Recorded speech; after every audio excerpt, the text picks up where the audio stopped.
ជំរាបសួរលោកវិជ្ជបណ្ឌិតចាសូមជំរាបសួរបាទចាជាច្រើនលើកច្រើនសារណាស់មកហើយដែលកម្មវិធីសុខភាពរបស់វិទ្យុបារាំងអន្តរជាតិបានលើកឡើងអំពីករណីផ្សេងៗនៃជំងឺទឹកនោមផ្អែមជំងឺទឹកនោមផ្អែមដែលបើធ្វើការសង្ខេបជាសរុបសេចក្តីមកគឺជាជំងឺដែលអត្រាជាតិស្ករនៅក្នុងឈាមបានឡើងហួសកម្រិតធម្មតា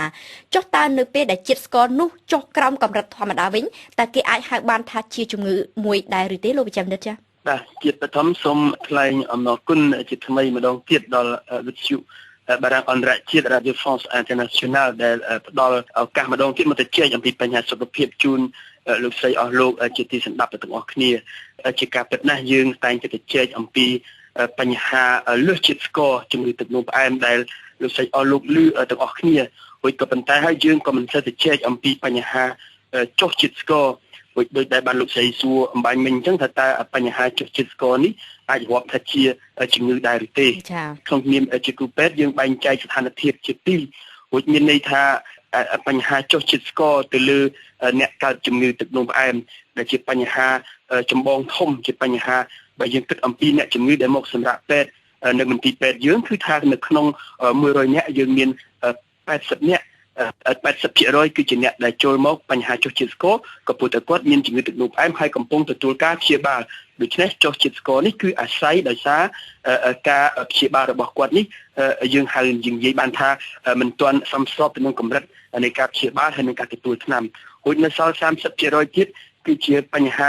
ចុះជាតិស្ករកើតទៅលើអ្នកជំងឺដែលមិនមែនមានជំងឺទឹកនោមផ្អែមហើយដែលមានបញ្ហាជាតិស្ករចុះក្នុងឈាមអញ្ចឹងដែរហើយម្ល៉េះហើយពីសំខាន់ហ្នឹងជាពីសំខាន់ផ្សេងពីគ្នាបាទចាឥឡូវនាងខ្ញុំសូមចាប់អារម្មណ៍ទៅលើករណីខ្វះជាតិស្ករចំនួន 30% ដែលគាត់គ្មានជំងឺទឹកនោមផ្អែមទេបើនៅក្នុងករណីនេះថាតើគាត់មានសញ្ញាគ្លីនិកណាខ្លះដែលបញ្ជាក់ថាគាត់កំពុងតែប្រឈមនឹងគ្រោះខ្វះជាតិស្ករនោះចាបាទសូមថ្លែងអំណរគុណជាចំណុចសំខាន់ណាស់ពីព្រោះថាមានបញ្ហាចុះជាតិស្ករប៉ុន្តែគាត់គ្មានជំងឺទឹកនោមផ្អែមទេរួចហើយអានេះបងប្អូនយើងលើកឡើងច្រើនណាស់ខ្ញុំតែងតែចាំបានថាលោកតែងនិយាយថា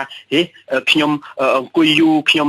ធ្វើការច្រើនឥឡូវនេះខ្ញុំមានអ៊ីប៉ូហ្គ្លីសេមីខ្ញុំចុះជាតិស្ករតើជាឈឺមែនដែរឬមិនមែនបញ្ហានេះគឺថាសូមជំរាបថាបើយើងក៏លេចឲ្យមែនទៅគឺថាជំងឺដោយឡែកដែលហៅអំពីទឹកនោមផ្អែមជំងឺដោយឡែកដែលឲ្យយើងចុះជាតិស្ករនេះគឺជាសំណាងល្អយើងមិនមានច្រើនទេមែនតែនទៅគឺថាដើម្បីឲ្យមានជំងឺចុះជាតិស្ករមែនតែននេះដែលរាប់ថាជាជំងឺគឺថាកម្រណាស់ខ្ញុំអាចនិយាយបានថាបើក្នុងបញ្ហាប្រពេញអរម៉ូនដែលខ្ញុំជាជំនាញបញ្ហានេះគឺថាក្នុង1លាននាក់យើងមិនទាន់បាន4-10នាក់ផងក្នុងមួយឆ្នាំធ្វើរោគវិនិច្ឆ័យបើយើងមានជំងឺដែលឲ្យចុះជាតិស្ករមែនតែនដែលរាប់ថាជាជំងឺរួចក្រៅពីនឹង80% ជាង 80% ដែលយើងនិយាយថាចុះជាតិស្កររួចហើយបែកញើសរួចហើយមានសញ្ញាចុះជាតិស្ករបារម្ភនេះគឺថាជាបញ្ហាដែលចុះជាតិស្ករដែលមិនមែនអំជាបញ្ហាជាជំងឺមែនតែនឲ្យគួរបារម្ភនោះទេដែលពីដើមឡើយយើងនិយាយថាការចុះជាតិស្ករដោយគេហៅថាដោយប្រតិកម្មត្រឡប់គេហៅថា hypoglycemia reactionnelle ឬក៏ reactive មានន័យថាឲ្យសញ្ញាណយើងបែកញើសឲ្យសញ្ញាណយើងឃ្លានឲ្យសញ្ញាណយើងញ័រដៃញ័រជើងរួចហើយអាចមានញ័រដើមទ្រូងជាដើមអានេះគឺជាការ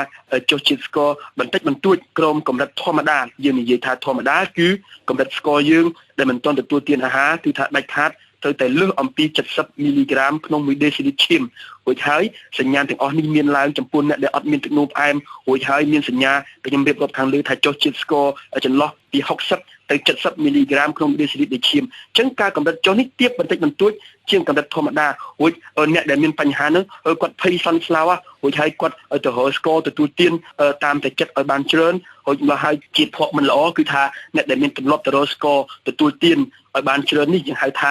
របស់ដែលហូបមានកម្រិតស្ករខ្ពស់នេះគាត់ប្រឈមមុខទៅថ្ងៃអនាគតមានវិបត្តិមេតាបូលិកគឺគាត់អាចស្ដែងចេញពីកង្វះនៃជាតិស្ករនេះឈានទៅបញ្ហានៃការចូលកើតជំងឺលើសជាតិស្ករគឺជំងឺទឹកនោមផ្អែមបាទចាបើតាមរយៈអ្វីដែលលោកវិជ្ជបណ្ឌិតបានរៀបរាប់បំបញ្ញមិញនេះនាងខ្ញុំជឿថាប្រសិនបើក្នុងករណីគ្មានបញ្ហាជំងឺទឹកនោមផ្អែមពីមុនមកទេក្នុងករណីតែ 30% នៃអ្នកកើតជំងឺដែលដូចមានអាការៈហត់ញ័រខ្លួនថប់ដង្ហើមពិបាកទាំងអស់នេះតាមការពិតបើយើងអាចសរុបមកវិញថាមកពីគ្រាន់តែគាត់នឹងហេវខ្លាំងហត់ខ្លាំងពេកតែប៉ុណ្ណោះទេជាការពិតណាស់យើងពិតជាអាចចង់និយាយបានថាអញ្ចឹងគឺថាអ្នកទាំងអស់នេះគឺថាយើងសង្កេតឃើញថាគាត់ធ្វើការច្រើនហួសហេតុគាត់ទទួលទានអាហារគាត់យូរពេកដល់ម៉ោងអាហារគាត់នៅយូរពេកម្ល៉េះហើយគាត់មានកម្រិតជាតិស្ករចុះ ពីកម្រិតធម្មតាបន្តិចប៉ុន្តែបើតាមមែនទែនទៅទោះគាត់មិនទទួលទានអីក៏មិនអាចការចុះនៅត្រឹមកម្រិត60ទៅ70មីលីក្រាមក្នុងរាសនេះអាចសម្រាប់គាត់បានដែរគឺថាធម្មជាតិឲ្យខ្លួនយើងផលិតអុកម៉ូនមួយយ៉ាងយើងហៅថាអុកម៉ូន distress ជាអុកម៉ូនដែលជួយនៅពេលស្ថានភាពនឹងឯងគឺថាដែលយើងមានយើងស្គាល់អស់គ្នាថាជា glucagon ជា catecholamine ជា cortisol ជាដើមអុកម៉ូនទាំងនេះជាអុកម៉ូនដែលនាំស្ករឲ្យត្រឡប់មកវិញចូលក្នុងខ្លួនយើងដើម្បីឲ្យយើងអាចមានជីវិតធម្មតាប៉ុន្តែជាទូទៅយើងទាំងអស់គ្នាមានការបារម្ភតែបែកញើសរួចញ័រដៃញ័រខ្លួនចេះហូតតែងទៅរកអីញ៉ាំឲ្យបានច្រើនអានេះជាការមួយខុសឆ្គងពីព្រោះថាមែនតើទៅនៅក្នុងការរស់នៅប្រកបដោយសុវត្ថិភាពនោះជាការរស់នៅដែលយើងទទួលទានអាហារទៀងទាត់ទៀងពេលវេលារួចបើធ្វើការច្រើនទទួលទានអាហារបន្ថែមចន្លោះពេលអាហារដើម្បីកុំឲ្យជាតិស្ករយើងមានការចុះចាបើសិនជាក្នុងខ្ញុំឃើញមានទំនោររួចក្មេងៗយើងនឹងតែម្ដងគាត់មានទំនោរទៅរក Coca-Cola ទៅរករបស់ដែលជាភេសជ្ជៈដែលមានកំហាប់ស្ករខ្ពស់អាចឆាប់ជួយបានរួចអានេះហើយជាការសោកស្ដាយបំផុតបាទចាដូច្នេះបើសិនជាក្នុងករណីថាយើងជ្រុលពេលទៅហើយមិនបានទទួលទានអាហារត្រឹមត្រូវខុសពេលវេលាវាចូលដល់ក្នុងករណីញ័រដៃបែកញើសស្អិតទៅហើយយើងគួរណាស់តែទទួលទានអាហារធម្មតាទៅបានហើយមិនថាអញ្ចឹងទេចាការលើកឡើងបទផ្សេងជាការមួយចាំបាច់សំខាន់ណាស់កន្លែងនេះហើយជាសំខាន់ក្នុងករណីដែលយើងមានសញ្ញាទាំងអស់នឹងដែលយើងមិនមែនជាអ្នកឈឺទឹកនោមផ្អែមរួចដែលយើងមិនមានការចុះជាតិស្កររហូតដល់យើងធ្ងន់ធ្ងរគេហៅថាសន្លប់ឬក៏យើងអាចនិយាយខុសឬក៏អាចព្រើភ្នែកធ្ងន់ធ្ងរមែនទែនដែលយើងមានភាគរយតិចណាស់ក្នុងបញ្ហាហ្នឹងជាទូទៅគឺជាការចុះជាតិស្ករក្រមតែបន្តិចឲ្យយើងបែកញើសញ័រដៃញ័រជើងបន្តិចបន្តួចនេះជាការទូទៅគឺយើងទៅរកទទួលទានអាហារធម្មតាដូចស្អីលើកឡើងអញ្ចឹងដែលកាឡូរីធម្មតាមិនមានកំហាប់ស្ករខ្ពស់រួច